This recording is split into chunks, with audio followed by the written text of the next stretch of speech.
It's actually really just Jeremy and Jeremy's D&D time tonight, but that's totally cool. I think, yep, everything should be able to be heard. Good. Tonight we have an awesome cast of characters yet again. You know, someday, we're going to be like, yeah, we got a pretty mediocre cast of characters, but that day is not this day. We have all returning players, and one new character completely. So without further ado, let's jump right in. Ferdinando Vitali, the half-elf sorcerer, new character, but returning player. Welcome, my friend. Good evening. Pleasure of yours to meet me.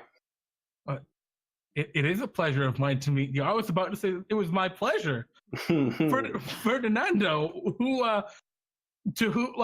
I'm sorry, I'm just befuddled. I don't even know what to say in the presence of such glory.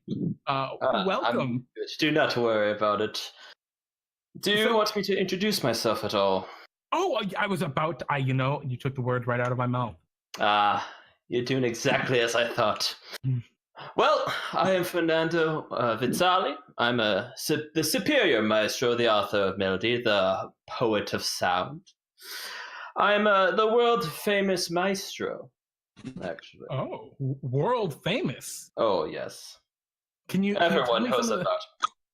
Oh, I'm certain I've heard of you somewhere. I've got a terrible memory. Yes. But what are some of the places you've performed? Oh, it's a place I haven't performed. Oh, what an answer. I love answering. Well, you know what? Oh, gosh. Well, welcome, Ferdinando. What brings you to Bartholomew's adventuring crew? Are you just here to, maybe, are you being paid by Bartholomew just to make him look better? Is that what this is?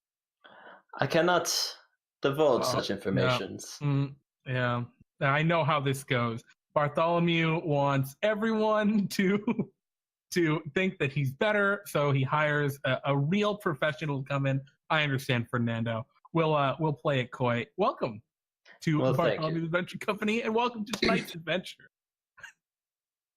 Next, we have returning character, our young prince, Michael Verity himself. Yes, Mike. Thank you. I'm so happy to be back. Now, Mike, I hear this adventure is kind of close to home to you. Last week, there were a couple of kobolds, and you made friends with them, and unfortunately, one of them didn't make it. Which I will be honest, I'm still very guilty about it. I wish I could have done something about it. Well, you know what? Sometimes the kobolds can't be saved. But on the bright side, I did get a date. Oh yeah, has that happened yet? Oh, it's been happened. We had me and Sarah Lynx had a wonderful date. It was wonderful. We had a good chat about and things, and now I'm more well informed about Central City and the area surrounding it. Yeah, absolutely. She is a noble from Central City. Well, you know what, Michael? I'm glad for you that you found this lovely other person in the world of DnDTime. Now, I will have to ask. I know that a certain Selkris, our favorite ice princess, maybe considered you her peon, right? Her servant. Do they know that you're not 100% loyal to them? That maybe that there's someone else that you care about?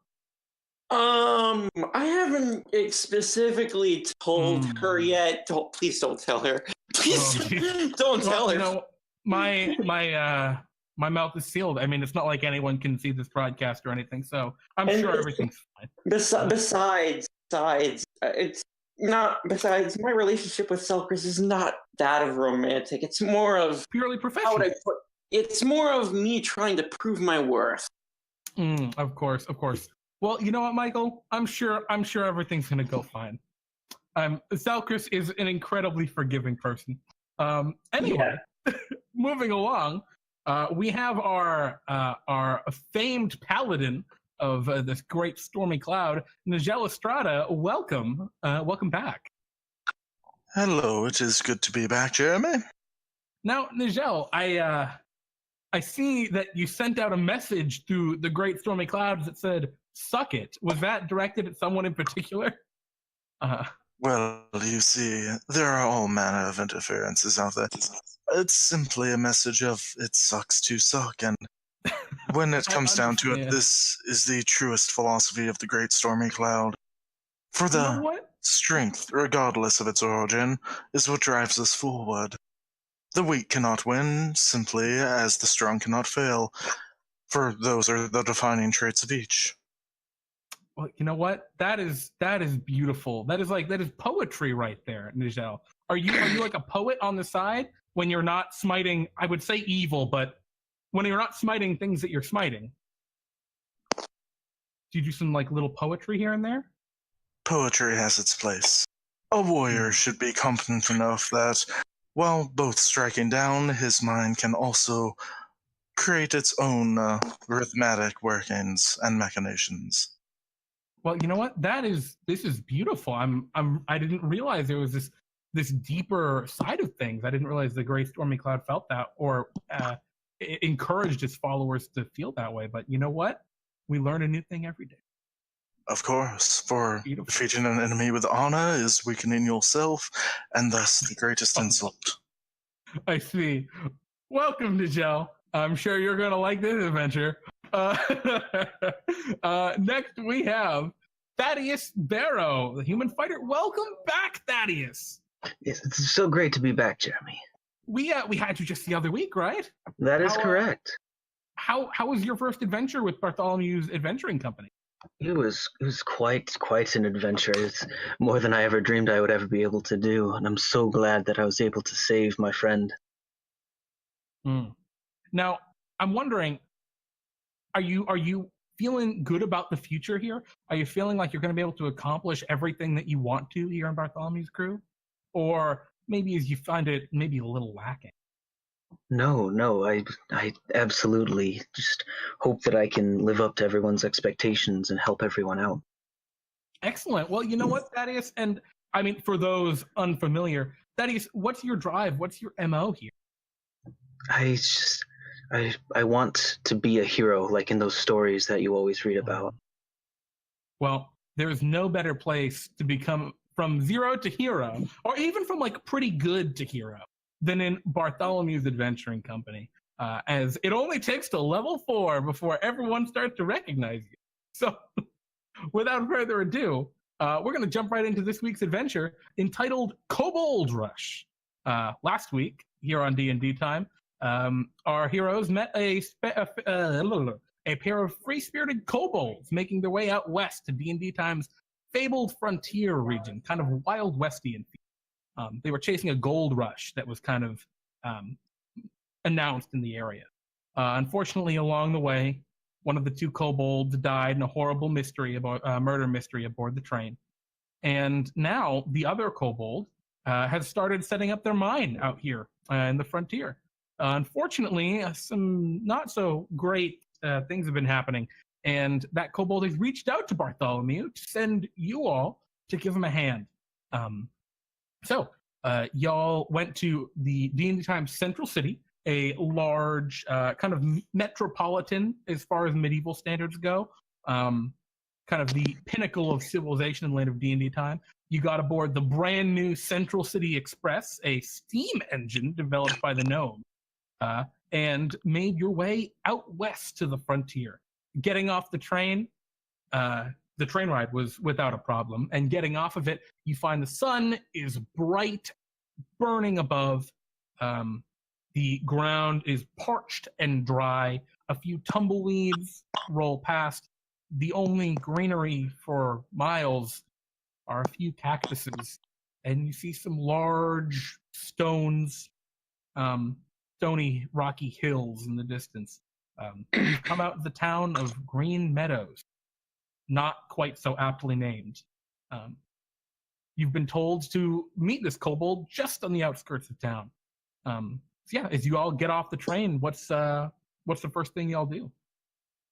I'm going to search for the kobold buddy because I'm pretty sure he's going to be really happy to see me again. All right, so Michael, you just go. You just start walking toward the outskirts of town.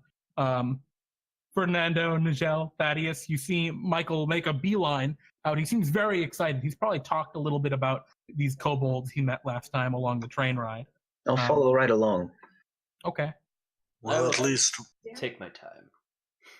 Well, at least one of us seems to know where to go, and Nijel will follow. Yeah, and as you kind of make your way, Michael kind of leading the way a little excitedly. Fernando, you're taking your time, and you see a couple of folks. They're common people, look like maybe prospectors, miners. A couple of them don't seem like they're either. They aren't quite as rough or ground up. Maybe they're cactus farmers or something. Not really sure, but they'll give you a wave and tip their hats and everything. And yeah, I don't wave back. No, of course. But they try and give you the common courtesies, and then they seem insulted that you snubbed them. But whatever. I'm still keeping an eye on them though. Oh, but I'm not acknowledging the pleasantries. Yeah, they don't bother you at all. Nijel, they seem more frightened of you. You have, I imagine, a presence to you that maybe gives them some concern. Fear is just a form of respect the weak offer in droves. Exactly. But Michael, yeah, you lead the way right out, right down the center of town, past a tavern, past a big well that's in the center of town, a very, very large well in the center of town. Seems to go down very far. And yeah, you come out. You can see there's a big rock formation, big hilly rock formation in the distance. And as you go to approach it, you can see there is a small, parasol kind of set up, like a bit, not parasol, but like a big burlap tent. And yeah, you can see under it, there's a whole bunch of barrels and some pickaxes. And you see a kobold just kind of pacing back and forth under there, arms crossed. He's kicking at some of the dirt and rocks in the ground. Nearby, you see the rough entrance looking area to a mine. So okay. What I'm gonna do is I'm gonna approach the kobold and try to greet him in Draconic again and be like, "Hey, buddy." Mm-hmm. I speak Draconic as well, and so I'll come up and tell him that I'm here to help as well. Oh! He kind of turns to see you as you two come up and both you speak Draconic, and he responds in Draconic, which is unfortunate for Fernando and Nijel at the moment. Oh, hey! Oh, it's you, Michael, right? Yes, I'm really happy to see you again. Yeah, though you remember me, right? I'm Boldo. Yeah, I know. I feel really bad though for your buddy. Can you lift me in the air again? And he kind of holds out his arms. Wait, can you repeat that? Can you lift me in the air again? Oh, of course. Anything for my pal. And then I casually just lift him up happily, like a child. Yeah, and he flaps his arms like I'm a bird. He seems a little distracted for a moment before noticing Nijel and Fernando standing behind him, behind you. They kind of oh right, yeah, you guys are probably here from Bartholomew, right? Yeah, I would reply, yeah, I brought new friends with me this time.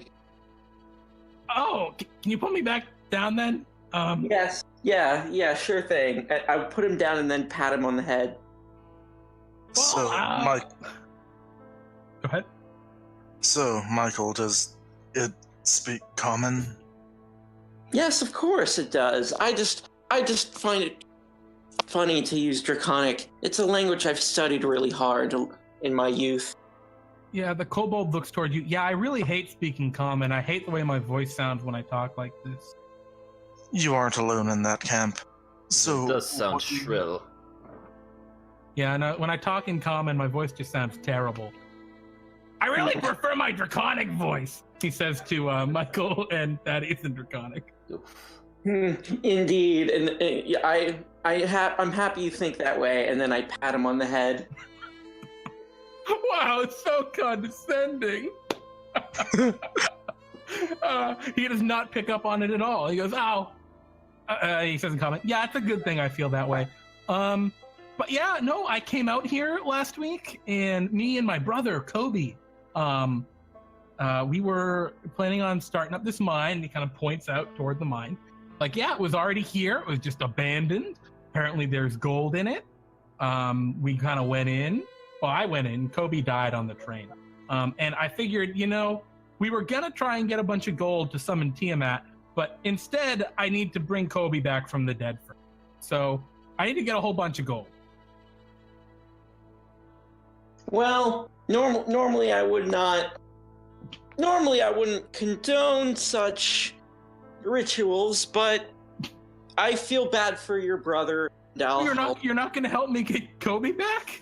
I'll help you. No, don't worry. Don't worry. I pat his head. I'll help you. I'll help you get your brother back. It's the least I could do. It's the least I could do since I couldn't do much help earlier. He kind of looks toward all of you, and he's speaking in common, as you can all hear him. So y'all are going to help me, right? Yes, of course. The story intrigues me. Wouldn't it be a better use of your coin to simply go through with your summoning of Tiamat first? Oh no, Kobe would be devastated if he wasn't there for it. But if you were to raise Tiamat, I mean, she would be most thankful being brought forth. She might raise him herself, and he would be the Kobold. The problem is Kobe knew the ritual. Well, there you have it. Not talented enough, I see. He kind of looks at the ground and kind of kicks some of the dirt clods. Yeah. But don't pay that any mind. I can feel there's something within you. Yeah. I want a lot of gold. I think it's greed. Can you go get me a lot of gold? He looks at you just eagerly, like he thinks what he's saying is the right thing to say. You can tell that, like your basic insight can tell that, like he's saying what he's saying because he thinks that you'll appreciate it and you'll like it. I appreciate it and I like it. Oh yeah, exactly. I mean, he's got a very simple kobold brain, so he can't really get more nuanced in this, right? He can't like try to like trick you into like power. Like, if you help me do this and Tiamat comes, I'll give you. He's not that smart. He doesn't go that next step. Simple. At least he's honest. He just kind of smiles. His sharp, pointy kobold teeth bared at you. Yeah, I have Kobe's body over there, and he just kind of points behind him. Maybe like 100 feet off, you see like a small mound on the ground. There's like a buzzard standing on top of it, pecking down at it. I don't know if that'll help at all. Ooh, that just looks morbid. It's far enough away that you can't really see anything, but like you get the idea. Or smell anything. No, yeah, exactly. There's not enough air current here. He goes, but yeah, no, I came out here and I met the rest of my family. There were like 40 of us. Now there's like 6. What happened? Everyone disappeared in the mine. He just kind of points. So I guess that's why we're here. Define everyone. Yeah. How many people went down in that mine? Like, starts counting on his fingers. 8, he says, holding up all 8 of his fingers. More than that, actually. Well, that's not good. I would assume that there's something down there. Actually, yeah, that's why now that you think about it, there is a whole list of possibilities that could go wrong in there. I think it's the Let's darkness. see, ghosts, undead, some monster. Possibilities are endless here. I think it's the darkness. He just kind of blinks and looks around. So, I don't know. It's the darkness. They got lost. The darkness got them. I don't know. Can't Go you get it see back. in the dark, though? Abstract, though. He kind of like blinks his eyes hard. I mean, yeah. How would they be lost in the darkness if they can see? He just kind of like thinks for a moment. That's a great point. Darkness Yeah, one of something those. else. He nods. Looks toward you, Ferdinando, and gives you like a thumbs up. But yeah, I see him do that. Yeah, he give you the thumbs up. If y'all can can get them back, I mean, that would be great. But if you can't, I don't really care too much about those cousins. So if you can at least get me the gold to bring back Kobe, that'll be good. Fair enough. Fair enough. Anything to help your little brother out. And then I pat his head again. And kind of like he scrunches up a little bit and like, yeah, makes a happy sound. Like he didn't enjoy when you pet him, but afterwards he enjoyed that you'd done it. Like in the moment it was uncomfortable and weird for him, but then afterward he's like, I'm a good boy, I'm a good kobold. And he says, all right, well, I have this lantern, and he holds out a lantern for you, and I have some pickaxes if that'll help. That'll work. I also have an extra torch if we need it. Okay, I don't have any oil though. There should be some in there. He can even become a torch, and Lance will just pat Michael on the chest and cast light on his armor. And his chest plate gleams with light. And Kobe. Oh, well, that is convenient. That is very convenient. Why, thank you. Boldo the Kobold shields his eyes like, it's so bright. He kind of goes and hides behind one of the barrels. Go get the darkness, please. Well, I'll be back, Boldo. Don't worry. Okay. Boldo, you own this mine, right? No, we took it. Well, nonetheless, you're the purveyor. I believe I may know someone who would be most interested in meeting you and, well, at the very least, your gold. Next time you contact Bartholomew, you should get with the Ice Princess. She's rather fond of... Can we? I would look. No, are you talking about who I think you're talking about? I would glare at the other person. He just like blinks his eyes bright, hard. I don't know. I feel like and actually he responds in Draconic. I feel like she'd just kill me or something. I'm gonna whisper to the other guy. I'm gonna whisper to the guy that talked about Selkris and be like, "That's Nijel. Let's not mention Selkris around him, please." He looks frightened and he hides behind his box. Well, I suppose that's an appropriate reaction to hearing of her. To the mines then, gentlemen. Yes, I guess I shall lead the way, since I am literally the torch now. Thank you. Cool. Michael, you valiantly lead the way into the mine. And before long, it starts as a fairly well-built mine. There are large wooden support beams bracing it every 10 or 15 feet. However, before very long, it becomes a kind of ramshackled mix of support and cave, like natural cave. It's really a mess. There's no minecart track laid out or anything. There are a few wooden wagons in here. And yeah, about 40 feet into the cave as you're starting to go in, you come across your first sign that this is probably not a good place. As inside one of the wagons, there's just a pile of human skeleton. Piled up inside a wooden wagon. Can I tell how recent they were, these are old. I mean, they're skeletal. They're dry skeleton. Okay, so they're clearly not the missing people we're looking for. No, they're also humans. And then I'm gonna look at the skeletons and be like, ugh, jeez, what happened here? As you say that, one of the heads just kind of tips over to the side and the jaw clacks open. Nothing, it doesn't act at all, just maybe you bumped it the wrong way. So much wasted potential. Well, logic would say these are probably not the quarry of our friends, one might say. Likely the last purveyors before whatever was destroying them came. Are there any marks on the skeletons, tooth marks, punctures, piercing, shattering bones and such? Yeah, if you want, you can roll a medicine check to kind of look through them. All right, so yeah, Lance, is anyone helping Lance with that, by the way?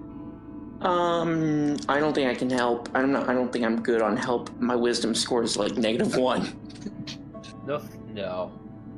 Not gonna get your You're hands dead. dirty, Fernando. Thaddeus, are you going over and helping Lance looking through these as well, or? Are you- Sure. I don't know what I could be able to see, but if there's anything that looks weird, I'll point it out. Yeah. Okay. Cool. So Nijel, you kind of dig right in. You're pulling out the bones. You're looking at them. Thaddeus, you're like looking next to him, looking at what he's holding. And together you come to a couple of conclusions. A bunch of the bones, like the big bones, right? Like ribs or thigh bones, like femurs, that kind of stuff. Those are like broken, clearly from like blunt force trauma. A bludgeoning weapon of some kind would do this. They aren't like chomped into so much. And looking a little closer, Thaddeus, you probably notice this one as you kind of peer a little closer at his. Nijel holds it up to the glowing Michael Verity. You see that a lot of these bones have been scraped. Like Look there. after There's they straight were marks. killed. Yeah, like someone took like a blade and scraped against them to peel everything off them. Maybe something with teeth. It looks a little too. Actually, you probably devised. It's a little too clean for that. Like this was a blade scraped these guys clean. Like a knife of sorts. It's probably bigger than a knife. That's Oh, even boy. worse. Well, clearly something intelligent enough to both wield a knife and some sort of club or hammer. Giants likely, perhaps Cyclops. Though, who can know in these caves? Seeking that, realizing that there's probably not a lot more you can find about these here. You leave the skeletons behind for the most part. Do you take Before any we- bones with you? No, but before we go on, I want to just kind of bow my head and say a bit of a prayer for their souls. Yeah. Religious type. Thaddeus, you bow your head and you say a few words. And while nothing overtly happens, you at least feel you've done your part to help these poor lost souls perhaps find their. That's all I was hoping for. And then I move on with the rest of the group. Yeah. While he's praying to be on the safe side, Nijel is going to divine sense and see if there are any undead fiends and the other things they show nearby.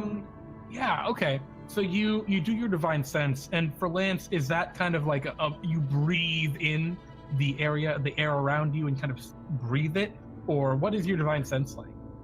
I imagine it's kind of taking a moment of focus, closing his eyes, and just sort of focusing out on the area around him and breathing in, breathing out, and just a short little meditation.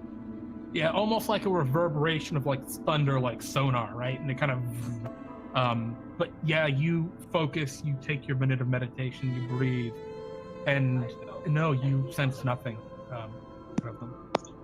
They appear to just be bones. You Further. continue. Oh, go ahead. No, I was just gonna say, let's go. Yeah, you continue down the mine a little bit, and you come to a very uncomfortable area. It's a stone bridge over some long chasm. You look down in either direction, and you can't see how far the chasm goes either way. And about a 3 to 5 foot wide thin stone bridge crosses it. The stone bridge goes about 40 feet. I suggest we be very careful and watch where we step. Yeah, looking up, you can see the ceiling above you, and that ceiling goes across this whole chasm area. It's maybe 40 feet up. It's probably about 30. What would you guys like to do? Does the bridge look stable? I remember last week we went to the Aarakocra city. You look at it, it's a solid stone bridge. It's maybe a little thin toward the middle, only like 2 or 3 feet thick, but that's 2 or 3 feet of solid stone. Looks like this has been like carved out from a larger thing. Oh, okay, so it's not crumbling or anything like that. You could roll me a, I guess like an investigation check if you want.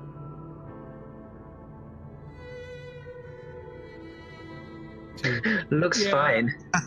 You're looking at it, and it's like you get down and you adjust it. You like take your butt of your weapon and smack against the side, like the edge, and it does crack a little bit when you apply enough force. But just walking on it, like if you stood in the very center and jumped up and down a bunch, you'd probably break it. But yeah, it doesn't look like just walking on it would really do anything. It could easily support you. Oh, it looks like I'm dropping frames again. My internet's being wonky today. Did get just a little bit roboty there. Yeah, can you hear me now? Yes, we Yeah, I can. can hear you now. All good. That's very strange. My internet's wonking out. Seems like it's recovered now. But yeah, like I was saying, you think it can easily support you. Enough of this. Fernando just walks across with a flourish.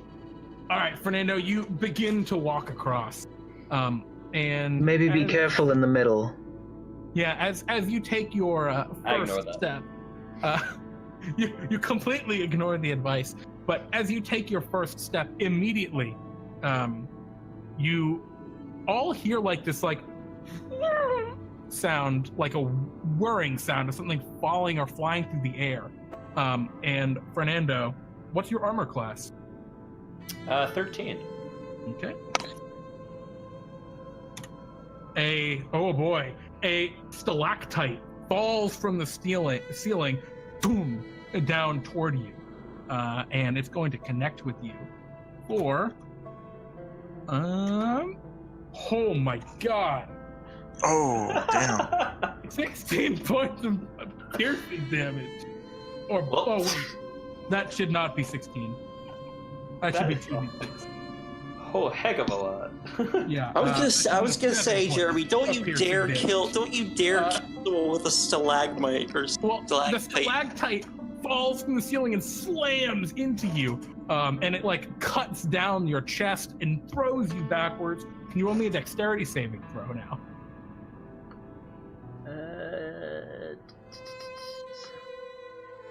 All right. So you like catch yourself and hold your balance. I assume you're still conscious after. I am not actually. Oh, geez. So you fall down and you collapse. You start to fall off the bridge. I want to run up and grab him.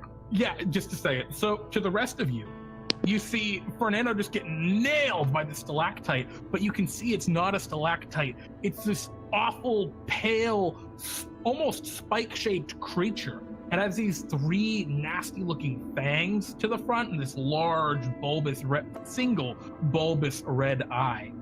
It looks like it was latched onto the ceiling and fell, and it has like a big spike at one end of it that is what nailed him. It is just kind of writhing on the bridge in front of you. This creature is maybe 4 feet long. It's this huge grub-like thing.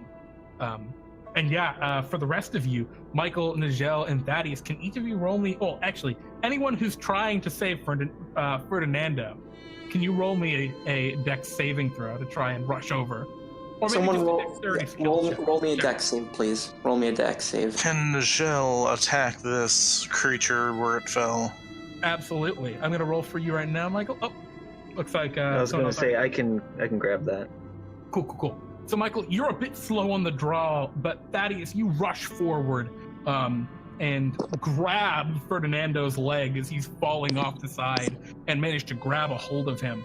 Nijel rushes forward, going to deal with this creature, and you swing your blade.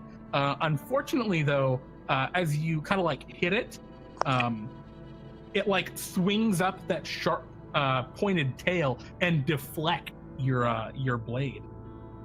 Kind of knocking it aside. It makes this horrible like sound at you. And I guess we'll just go in a kind of initiative order thing. I'm gonna go with the piercer now. It is going to crawl over toward you, Thaddeus, who's grabbing onto Ferdinando, and it's gonna try and bite your ankle. What's your armor class, Thaddeus? 19. Well, he's got a really low chance of hitting you. He only has a +2 to hit. It just kind of nibbles at your ankle. You can feel these pincers it has for its mouth, just not able to pierce even like the leather armor at your ankle.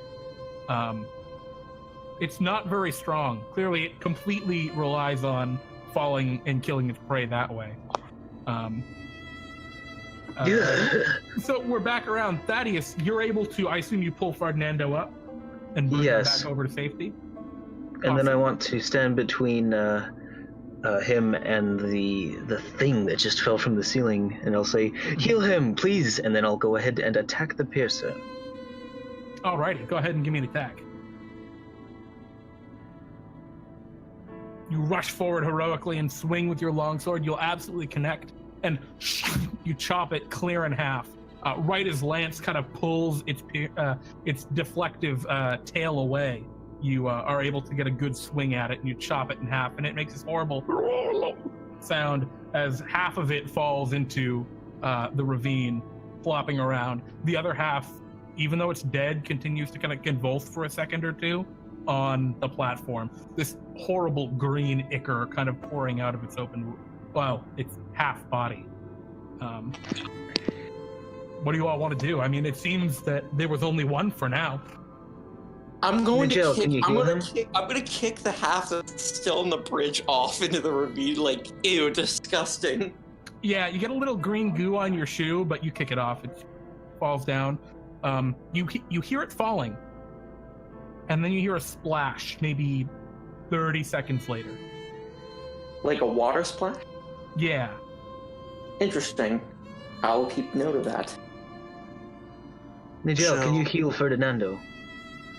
Of course. I will healing hands him to get him up to 3 HP. Cool. Ferdinando, you open your eyes, a sudden flash of light and life returning to you. What a rush! I haven't felt so invigorated in a while. Yeah, unfortunately, your clothes are in rough shape. They got scuffed up here. Does not matter. Does not matter. Oh, I'm excited. Looking ahead and looking up, you see many more stalactites along this bridge. Well, this can only end well. Any of you trained in a crossbow perhaps? We can at least see if they're apt to fall on us. I do have a crossbow with me, and I can take a few shots at some of them. I can have some revenge on them, sure. Wait, are we in initiative again? There's more of them? No. We're fighting a You cave. see stalactites in the ceiling. Oh. In that case, I think I have a light crossbow on me. I will also try to shoot them. How many are there? I mean, you see dozens and dozens Dozens of of them. stalactites. Yeah. Alright. You take a few shots, and they kind of shatter against the stalactites. You seem to have no real way of telling the difference between one the stalactites and the piercers. How long do you guys want to just sit and fire at them? If you wait long enough and use enough of your ammo, I mean, you can probably get them all. But Yeah, I'm not going to use that much ammo. I'm probably just going to shoot at one and just be done. I just probably cast fire bolts on them. Let's Oh. continue. Not them. oh, you have firebolt. I do. Oh, damn. Pull out my Ferdinand. wand and start firing fire bolts at them. Awesome. Oh, is it a little maestro conductor thing with your wand? Got it. That's so cool. I super dig that. So, I mean, are you guys just gonna chill and let Ferdinando blast away at these guys? I'll take a few shots as well. Okay. So yeah, you begin to fire away.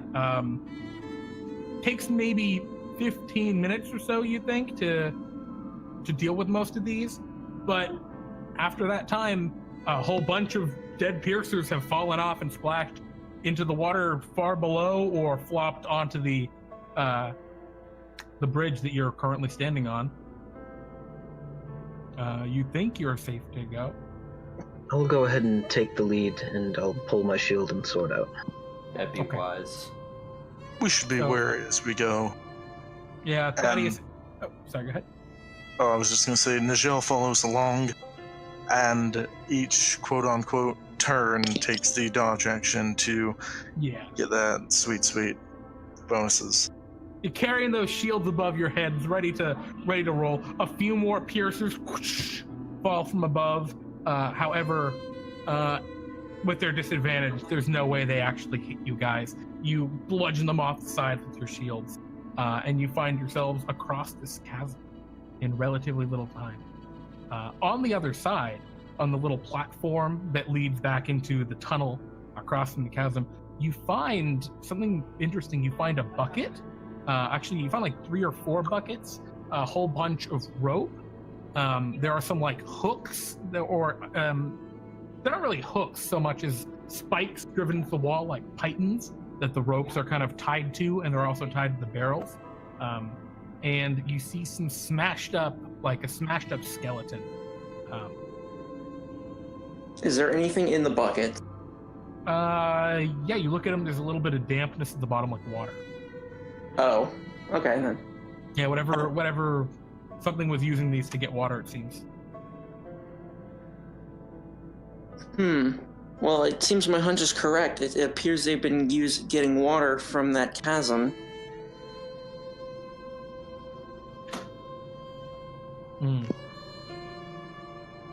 So, following along the remainder of the tunnel, you come to another thing of interest, really. You come to the first vein of gold. There are probably a light, actually, that you see, like a lantern light up ahead, and you can see the faint glimmer of gold as the passage turns a corner. You don't hear any sounds or movement, but there is that lantern you see hanging there from a little spike in the wall. Do you try and approach quietly, or do you just stroll right up? I'm gonna approach. I don't think I can approach quietly. I would have disadvantage on stealth checks. A lot of you would. I think actually everyone but Ferdinando would have a real hard time. Yeah, Ferdinando stay in the back. Yep. I'm gonna bravely walk over with my shining body over to the lantern. I'll stand next to Michael as well, kind of shoulder to shoulder. All right, so you two kind of lead the way up. You have your weapons and shields ready. Yep.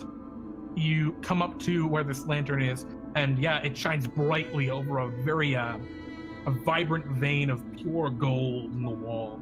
You can see it's been picked at. There's big gouges in the stone. There are some loose pickaxes on the ground, including one that's kind of broken in half. However, the lantern light also shows the stains of blood upon the stone. And as you look around, you see a couple of things. It's a small opening area where that's been kind of dug out because of the vein. You see that there are definitely signs of fighting. There's like a couple broken short spears. You also see one dead kobold just kind of lying on the ground. Another. Well, I believe that is. Wait, is the dead? So is it a recent dead? Yeah, he's very recently dead. Okay, so I'm gonna look at the kobold and the dead kobold and the other things and be like, okay, so now I believe something's bad's happening in here. Whatever they were fighting, they did not win. Well, they were kobolds. Still, it could have been an ogre. It's first grade, Michael. They're kobolds. Come on. Don't be like that, okay? Boldo's a nice guy. Boldo might be a kobold, but he's still a nice guy. I said nothing of whether or not they were decent people. I'm just saying, if something kills kobolds, it's not necessarily a massive threat to us. Yeah, well, that's only one out of how many people he said missing? More than 8, so we don't know if it's all kobold. We don't know if it's all kobolds. It might have been a mixed group of people. But yeah, looking around, there are a bunch of humanoid footprints, and a whole bunch of kobold tracks. Like, there are clearly more kobolds here. Is there anything in particular you guys want to like look for here, or do you just want to continue down the passage? I want to. Can we try to follow the kobold tracks to see if we can find any other clues? Sure, if you want. Yeah, Yes, I want to follow the kobold tracks, and then. Mm-hmm. What was that, Nijel? Is not our mission here to get gold for his resurrection? There's a vein here we could begin mining and perhaps investigate that after. Well, if we clear it out, then nothing will have the drop on us. I think what is down here is still down here, so... That is fair enough. Okay, so Michael, you kind of guide the way. As you continue down the path, it branches. One side goes to the left, one side goes to the right. The kobold tracks all go down the right. To the left, you see that there was a barricade set up from the side you're coming from that was blocking it off, but it didn't smash through. You see drag marks in that direction. It looks like that's where the kobolds were dragged off to. But there's just regular kobold tracks to the right, presumably toward like a camp or something. There's a faint light that you can see down the left path. Okay, guys. So we have two choices. Either we can follow the kobold tracks to the right, which might be a camp, or we can follow the left side, which appears to be where the kobold met his doom. Well, if we're hunting the thing within here, shouldn't we go towards the tomb? I think we should look for more clues on the right side, but it's your guys' call. Well, our job here is only to get the gold, but I would hate to leave whatever did this still here. Yeah, it is a tough dilemma. How about, why don't we check the right side first and then backtrack if we don't keep find in it. mind, if you rescue the kobolds, they can mine the gold for you. Yeah, that's what I'm thinking. Maybe there are other survivors. Maybe they're not all dead, because so far we only found one dead kobold. Mm-hmm. Plus, they might have information on what it is that's down here. How much blood is there down the left path? A little bit. Like, unconscious people were dragged that way, blood. So it's not like there was very mutilated bodies spilling No. blood out. No, there's no gore or anything like that. So yes, they might still be alive. Yeah, so should we go right? Yeah, but are there... I'm torn. Let's go to the right. Okay. So you can go and investigate to the right. I was gonna say we can just do both, right? No reason not to. I if you don't head want down to the right path. though, but... Well, that's fine. As you all head down the right path, not the correct path, but the path to the right, you come into a large clearing. You can see some lousy, they look like almost bird nests of just kind of like hay and all sorts of junk piled together. You imagine maybe this is where the kobolds sleep. There's one corner of this cavern that just smells really bad.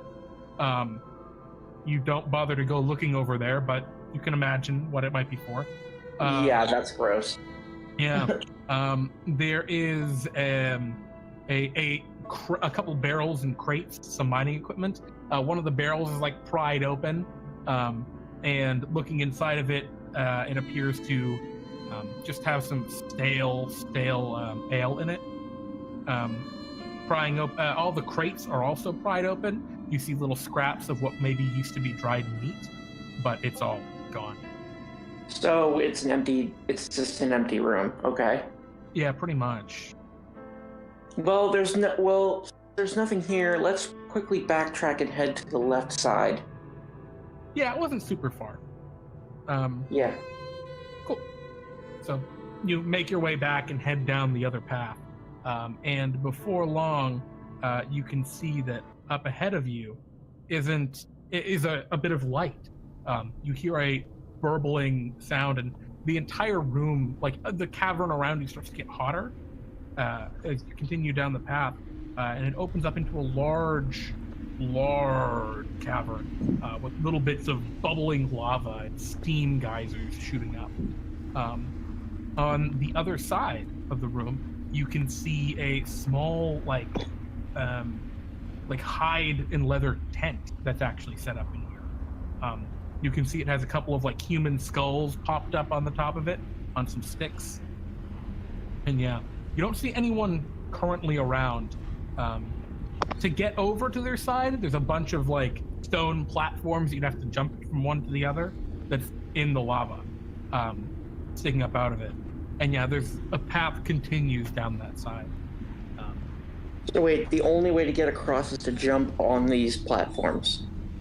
They're not far apart. I mean, they're only like 2 or 3 feet apart. It's an easy, and they're 5 or 6 feet wide. Easy jumps. But okay, well, I guess you have to jump across maybe 5 of them. I will attempt this because seeing is the only way to get any progress, despite the fact that I was not expecting some extreme heat today. Oh, looks like we lost Lance Silverblood. I'm sorry, I meant to say Nijel Astrada. Welcome back, Nijel.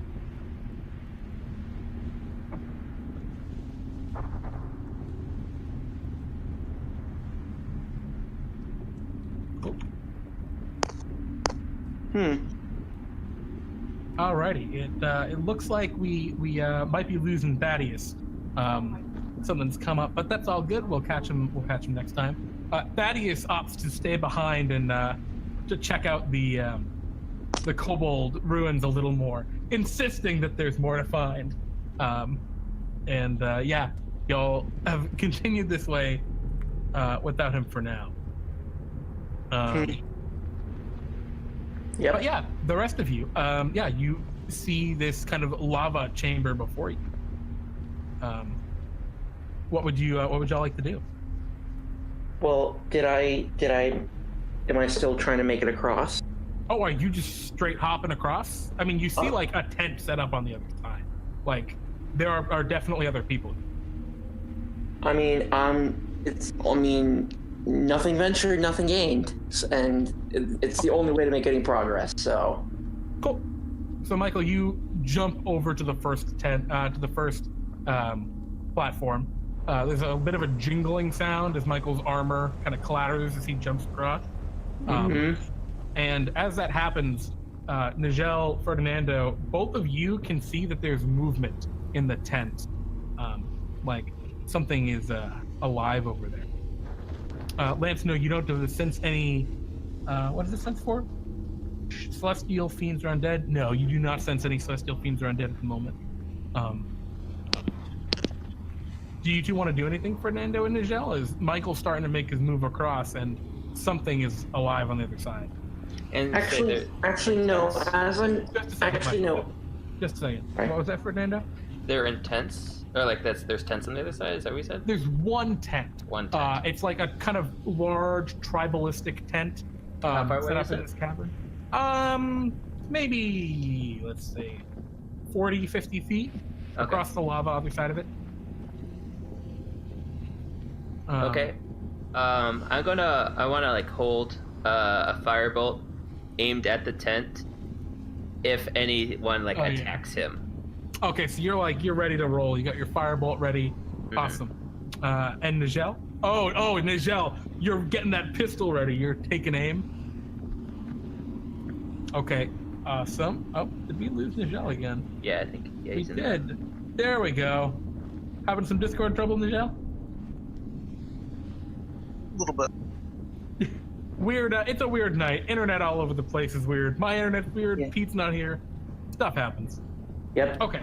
So Nijel takes out a pistol and takes aim. And Michael, you jump to the second platform. What's up? After I jump to the second platform, I would notice the movement. Mm-hmm. Can I try to say something in Draconic and say hello? Because if they're kobolds, they would understand that. Yeah, no problem. Yeah, you call out in Draconic hello, and as you do that, the movement becomes a lot quicker, and the flap furls open, and a creature strides out, towering almost 7.5 feet tall, large tusk-like, large tusk protruding from its lower jaw. Little bit of brown hair. It is a large orc has strode out of that tent. You see in his hands he is holding a whimpering-looking, sad-looking kobold that has been bludgeoned repeatedly. Is it still alive? Yes, it looks still alive and terrified. He's holding it by its legs upside down, and he's got in his other hand like a large fork. Does that trigger your attacks, Nijel or Ferdinando, or do you hold? They haven't attacked, so no. Okay. If it's you only had an your orc, firebolt ready. I was wondering if. Okay. You're gonna keep holding then? If he made an attack with a range attack or anything, then I would have responded. Ferdinando, same question. I'm sorry, not Ferdinando. Nijel. If it's only an orc, I'll be holding. Okay, cool. Yeah, he looks over and looks toward you, Michael, and he looks really confused.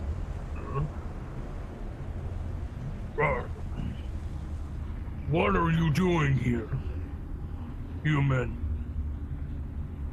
What?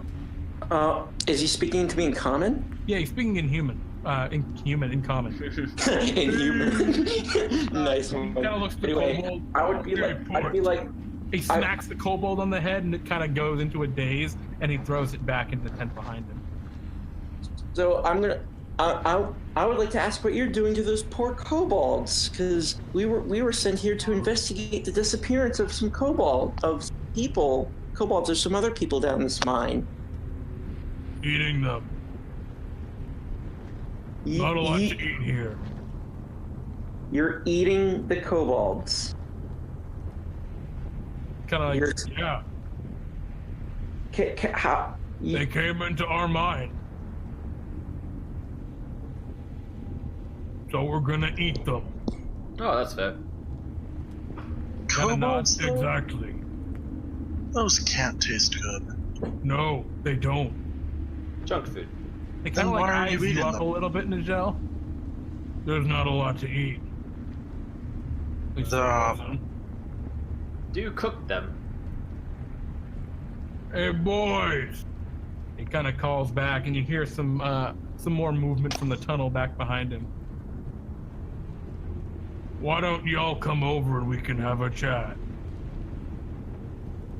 Perhaps maybe we can negotiate. Maybe letting go the other that poor kobold. Yeah, we can talk about that. He kind of Sure, let me smiles, just- baring his large orc fangs. You know what? Sure, let me just make my way over to you. All right, Michael. You got this. Michael, do you continue to hop over to him? Yeah, I'm gonna continue hop over to him. I know full well that these orcs are gonna be in trouble, but I feel confident. Okay. Nijel, Ferdinando, what do you two do? So in between us is like lava things And some platform. and some platforms. I'm standing on this side. Yeah, it's no check at all to jump between the platforms. Like, it actually is just trivial. Okay. Yeah, just so you're aware. They all seem to be perfectly solid stone platforms. And they're like about 40 feet away. Yeah, the orc that you see, it's only one orc you see right now. He looks kind of like a war chief kind of deal. He's got like skull, shoulder blades that are like all sorts of bone adornment. He looks pretty brutal. Very large fangs. One of them's broken off. Or not fangs, but like tusks. And he's smiling hungrily at Michael as Michael jumps across toward him. Yeah, I'm standing on this side. Okay, Michelle? Well, the gold's on the side, and Ferdinando, this is one of the great perks of working at Bartholomew's. You might get to see firsthand. You see, if we die on a quest, Bartholomew revives us, and we may not be traveling back with our dear friend Michael today.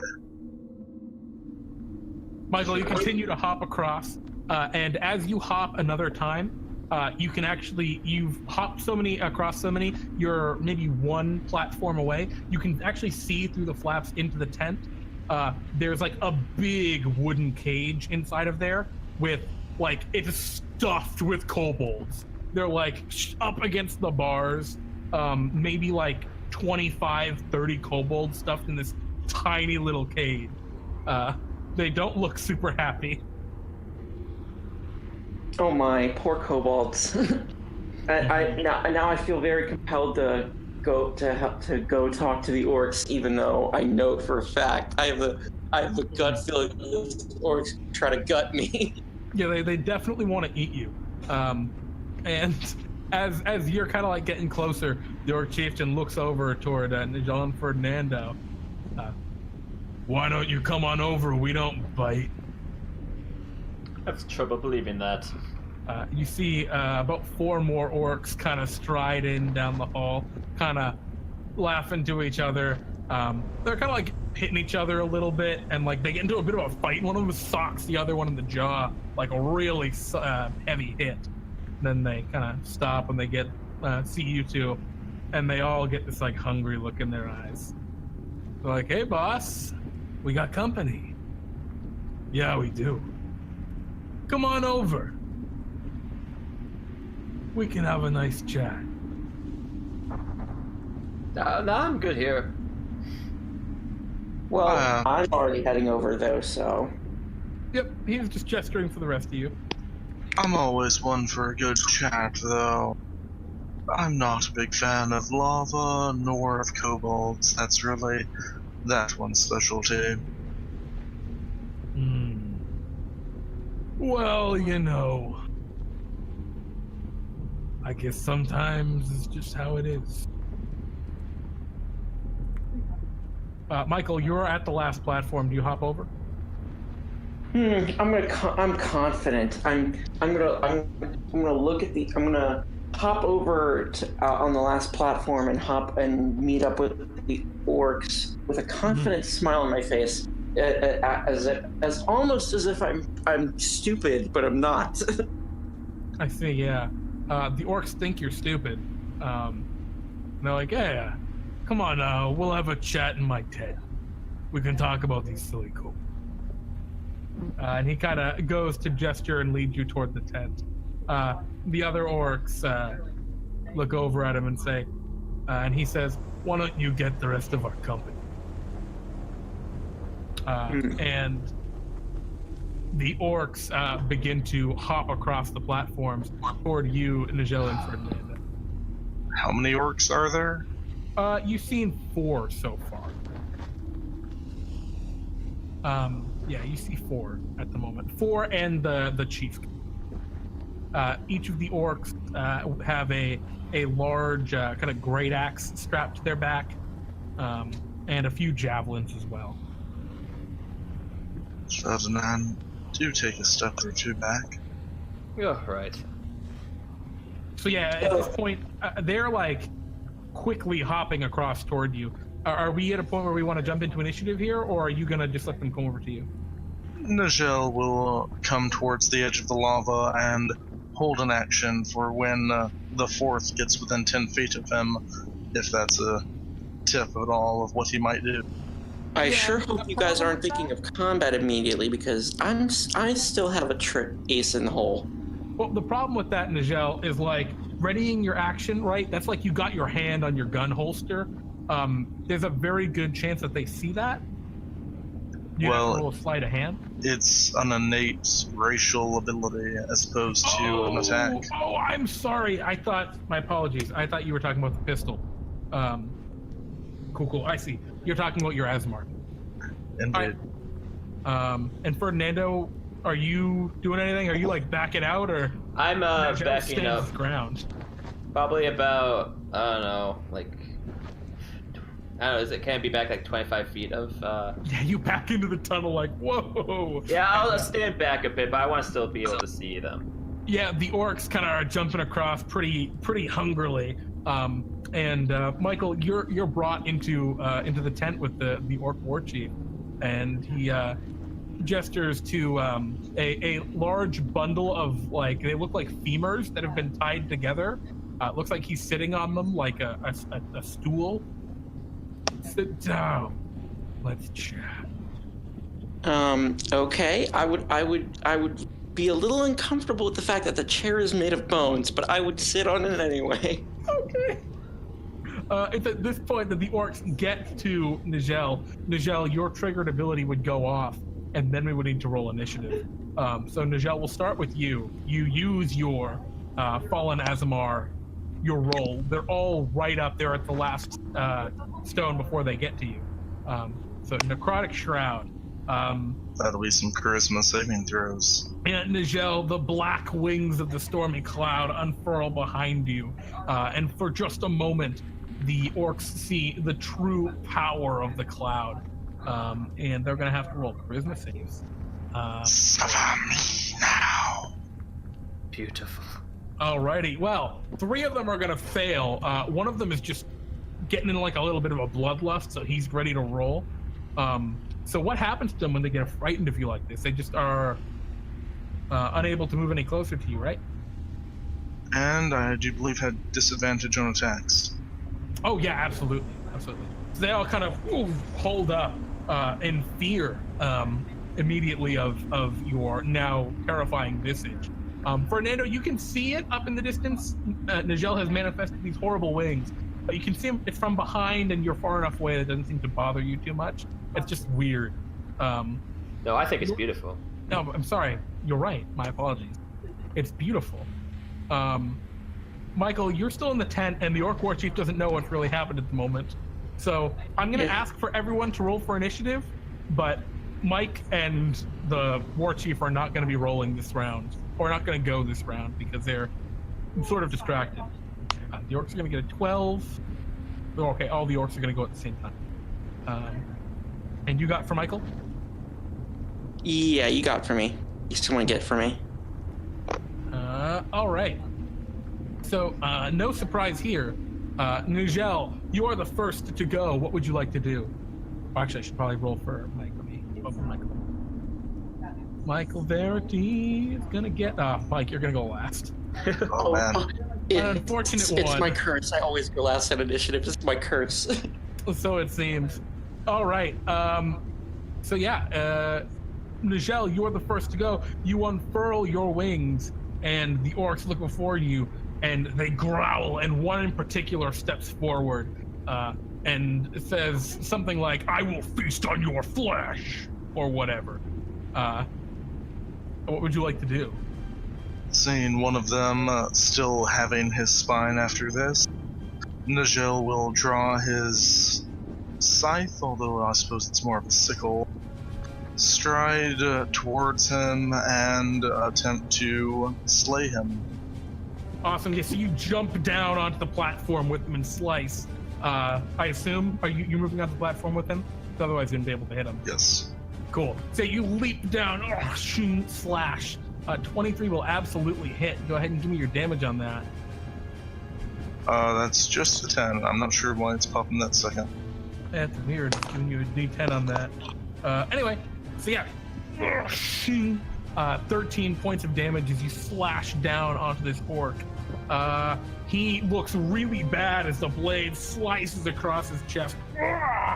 He rears back for a moment, but seems to still be alive. To hasten this, I will dump a smite in the unfeared one.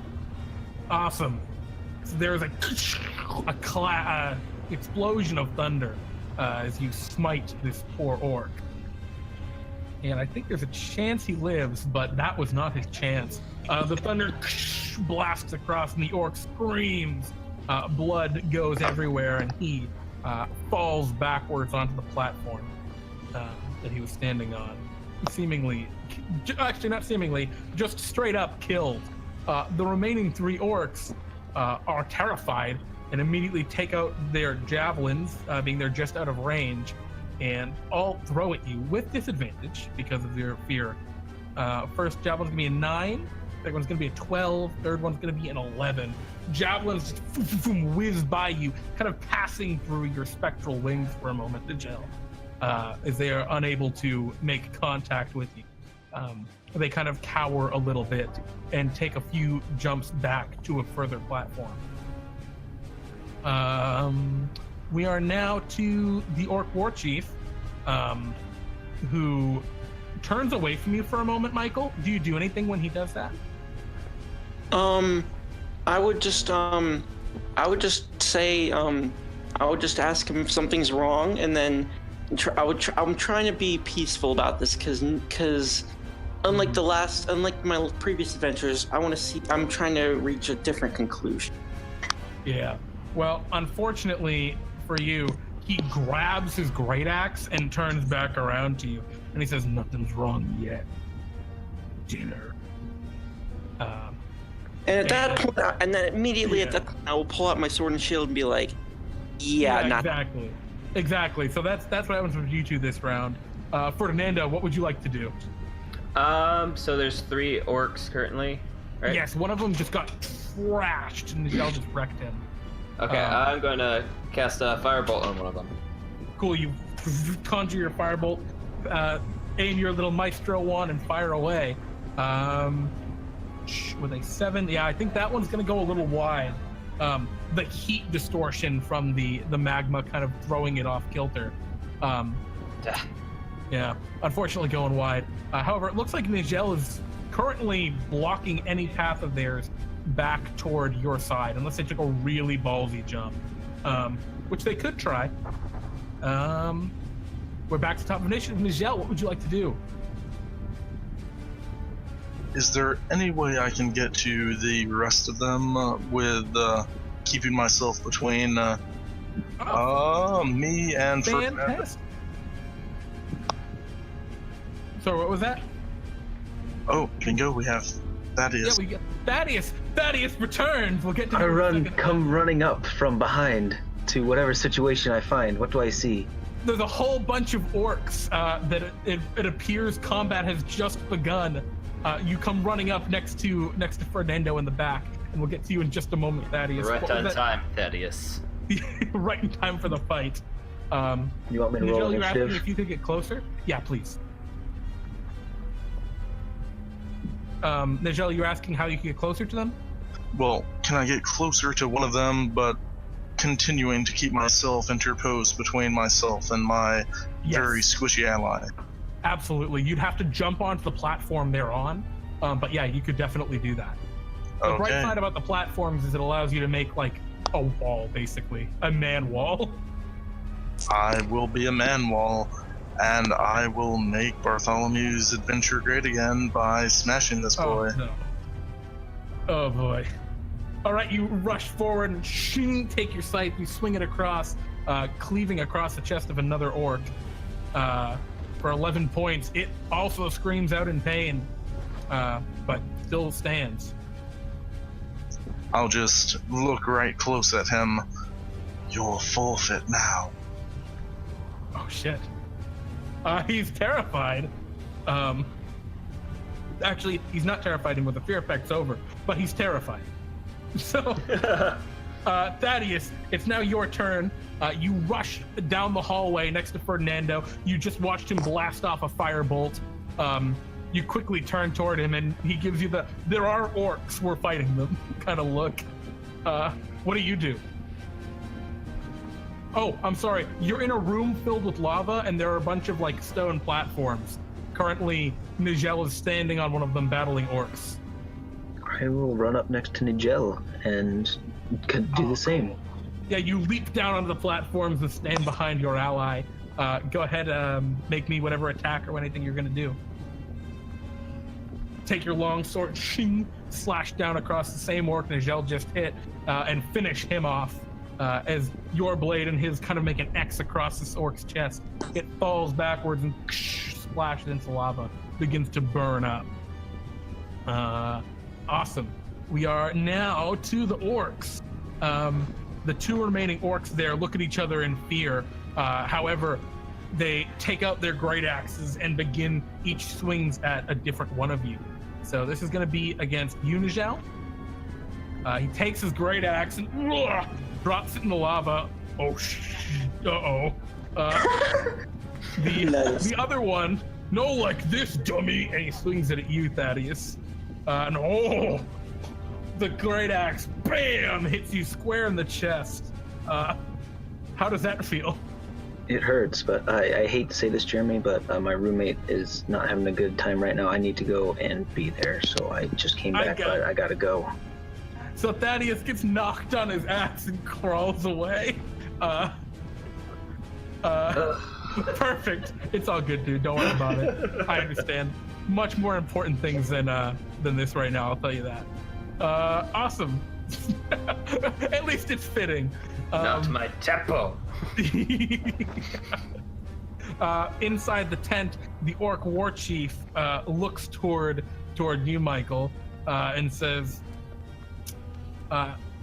yes, what part of you think is the most tender?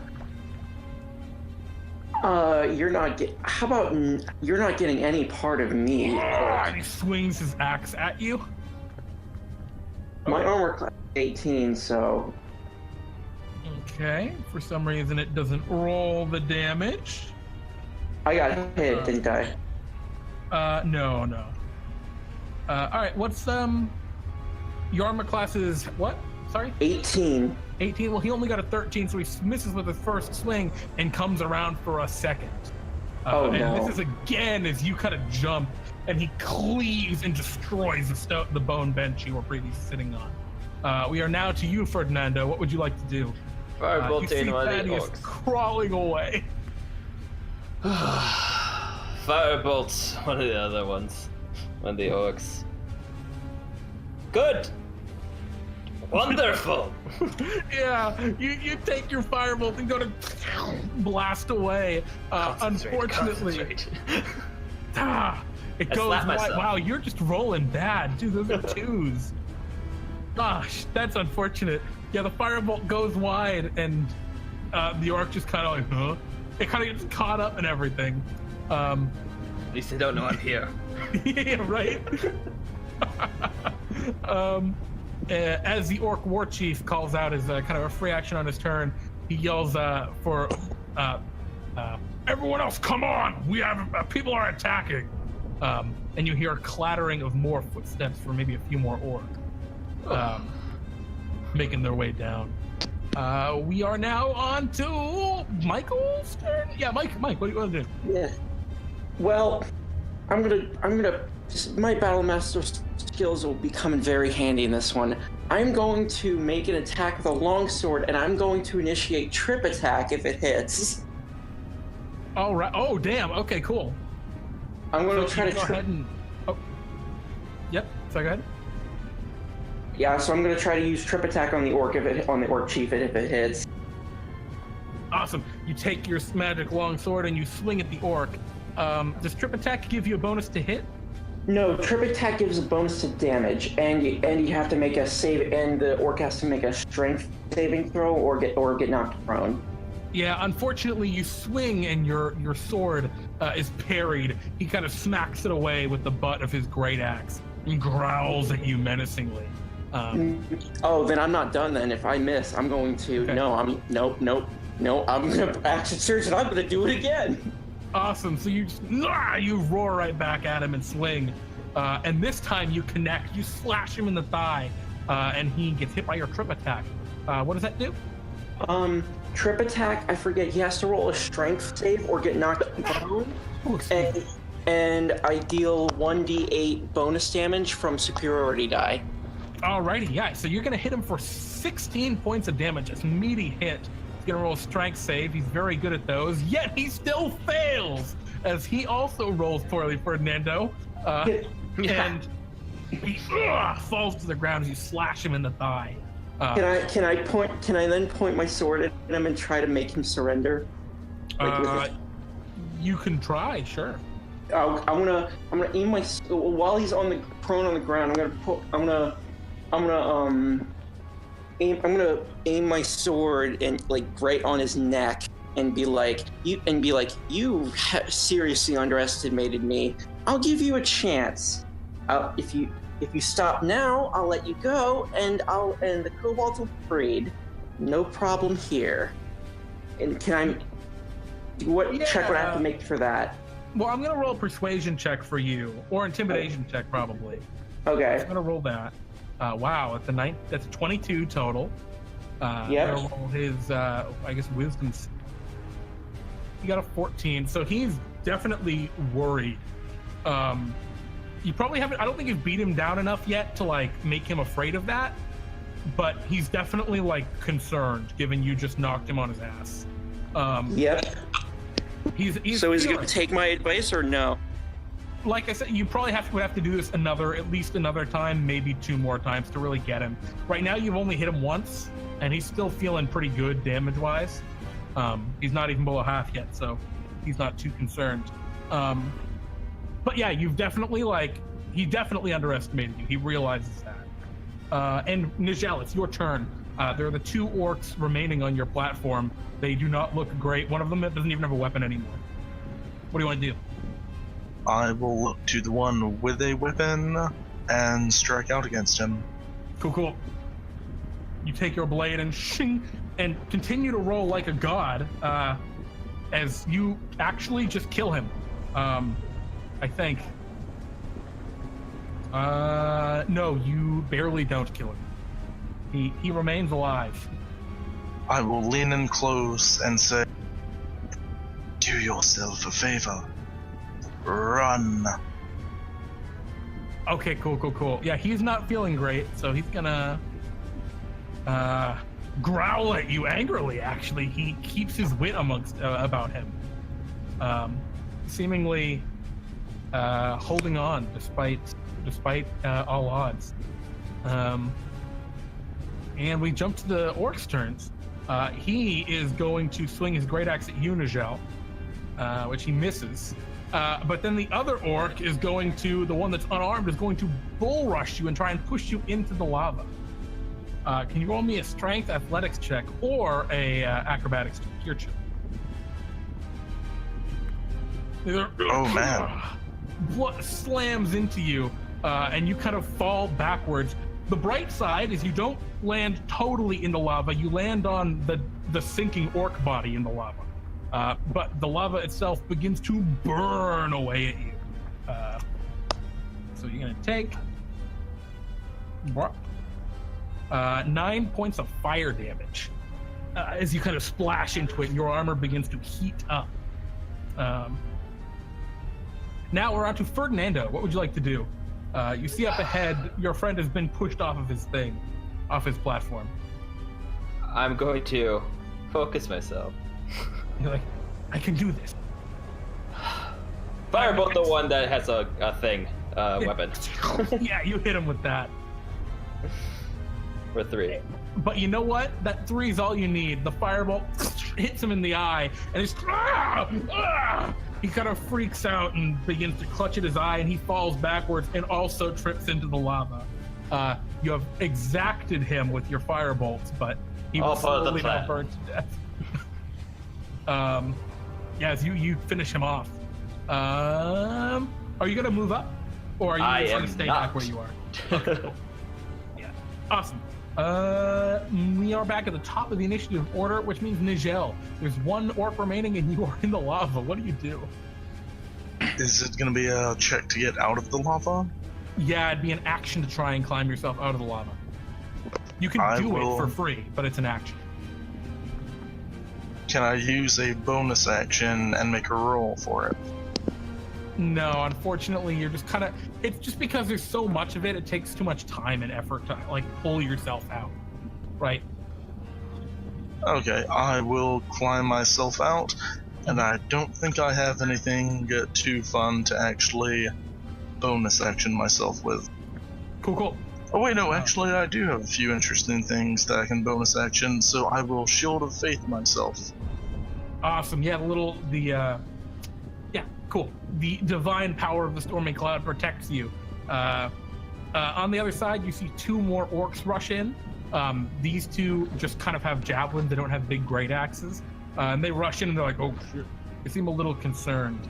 Meanwhile, the orc war chief gets up and looks at you, Michael, and he says, I will bow to no one. And he is going to attempt to grapple you. as he tries to reach out at you. Lol. That's not going to go well.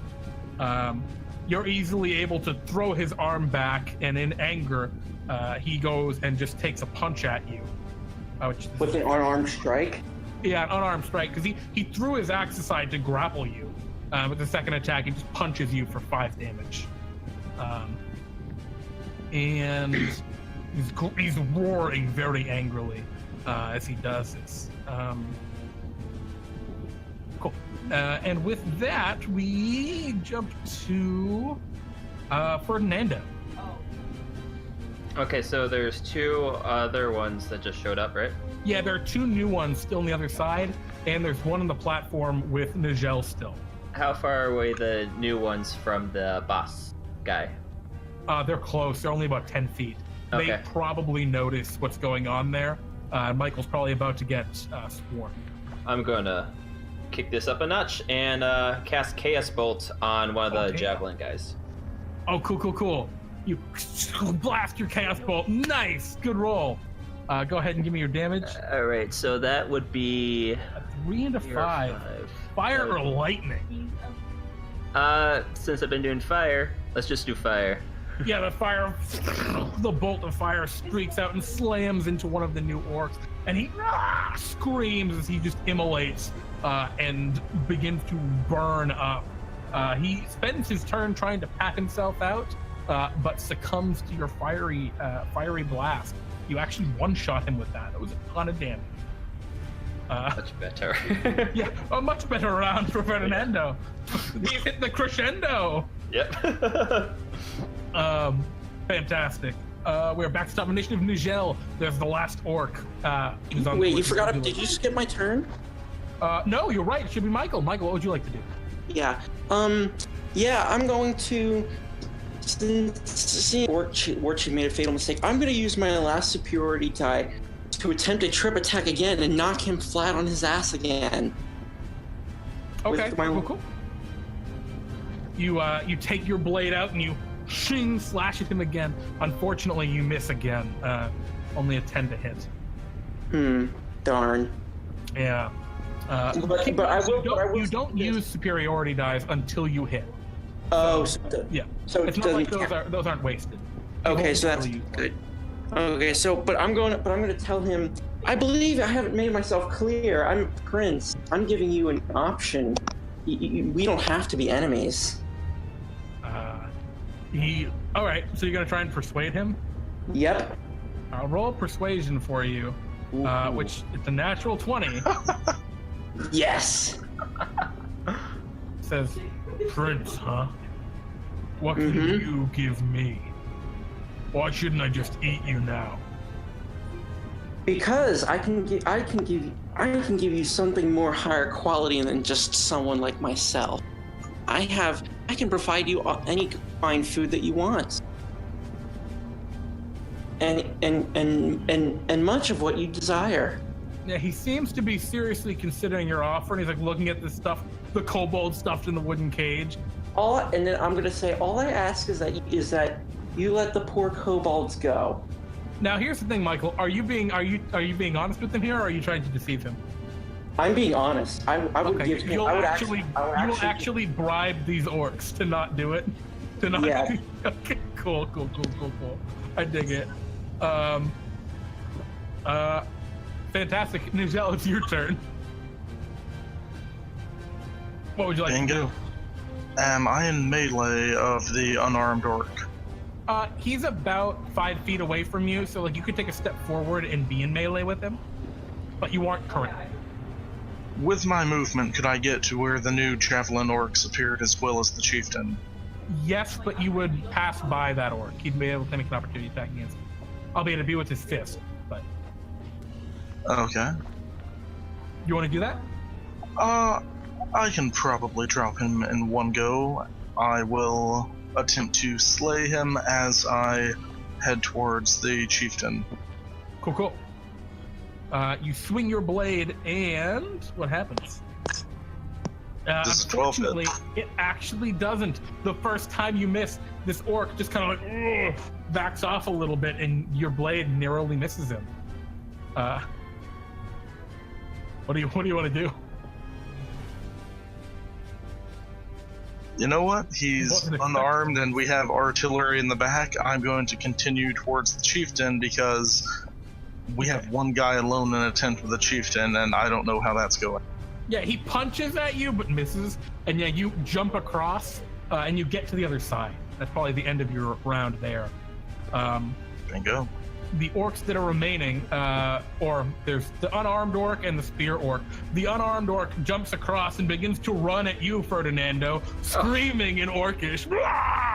Stop. And he runs right up to you and goes to punch you. Stop it! He seems to run with an orcish frenzy as he punches, and you take 4 points of bludgeoning damage. I get knocked out. Unless, well, it's 17 points of damage. 17 to hit. I don't know if you have Yeah, like, that shield hits. or something. Okay. No. So yeah, 4 points of damage is bonk. You're not bleeding out, you're just knocked unconscious, but he roars in triumph. Well. Wait, the orc knocked him unconscious? What happened? Nijel, Yeah. you look over your shoulder and you just see this happen. It's like, oh. Bonk. Meanwhile, back in the orc chieftain's tent. Very well, I accept your terms. He kind of spits a bloody, some bloody spit onto his hand and holds his hand out to shake. Do you shake his hand, Michael? Wait, who am I shaking hands with? The orc war chief. He spits out just a bloody blob of spit onto his hand and goes to shake your hand. In a deal, I would Yeah. accept. I accept Okay. it. Yeah, you shake hands, and the orc war chief calls out, "Enough! We're done. We're leaving here." And the other orcs all kind of look, and they're kind of confused. The one that's like looming over Ferdinando has like grabbed a rock and he's holding it up, and he's like, He looks down at Ferdinando's unconscious body, looks at the rock, kind of tosses it into the lava. Whatever. Wow, savage. After the deal, you still Well, do Nijel, that. what? You're the only one who can act. What do you want to? I mean, do you like continue to attack the orcs? Do the orcs still seem aggressive, or do they seem No, to... they seem to be following their war chief. Is he going deeper into the mine? Yeah, they look like they're gonna leave. Yeah. I will hold an action with my pistol until they're out of sight. Mm-hmm. Yeah, Michael, they talk to you. The orc war chief talks a little bit more with you, and you strike out the specifics of your deal. And you're sure this is not going to be a good thing, inviting these orcs into your father's kingdom. But Yeah, you know, but that's a problem for someone else. But as long as they know their place, they won't be in any trouble. Because considering how powerful I am, the orc chieftain will probably know how powerful my father is. Well, we'll have to see what happens another time, because at this point, you guys have basically succeeded. The orcs you made an agreement with the orcs. They left. You were able to free the kobolds. Return them to Boldo, and they all begin to get mining. Ferdinando, I mean, you carry him out, or maybe Nijel, you bring him back up. I'm not sure. You have lay on hands, I think, correct? I will lay on hands him for 6 hit points. Yep. And you guys find yourselves successful, as you have not really defeated the orcs, but you made an agreement with them, and you know what? Sometimes that's a victory. So congratulations, guys! You have completed. Yes. In the No, most Jeremy, diplomatic way I've seen so far, an adventure of Pete and Jeremy's DnDTime. Can I just say I'm so happy I did a non-violent approach to this. Well, I'm sure in the future we'll have to deal with some more orcs, and it won't go so kindly. But for now, well done. You all earn your 100 Bartholomew bucks and your experience point, and that will be all for this adventure tonight. We will be right back, y'all, with some more Pete and Jeremy's D&D time right after this little break that we need because I need to set stuff up. Bye-bye!